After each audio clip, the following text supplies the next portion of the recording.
Salah satu ruko yang berada di Palembang Square, PS Mall Palembang, yang berada di Jalan Angkatan 45, Kelurahan Lor Pakjo, Hilir Barat 1 Palembang, dilaporkan terbakar pada Sabtu sekitar pukul 5:30 waktu Indonesia Barat.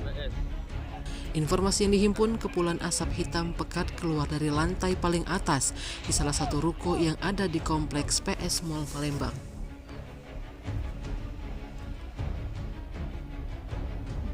Kekinian akibat peristiwa tersebut, sebanyak 8 unit mobil pemadam kebakaran diterjunkan ke TKP. Hingga kini petugas pemadam kebakaran masih berada di TKP melakukan pemadaman. Belum diketahui penyebab kebakaran yang terjadi. Wartawan sumselupdate.com hingga kini juga masih menunggu konfirmasi dari pihak kepolisian.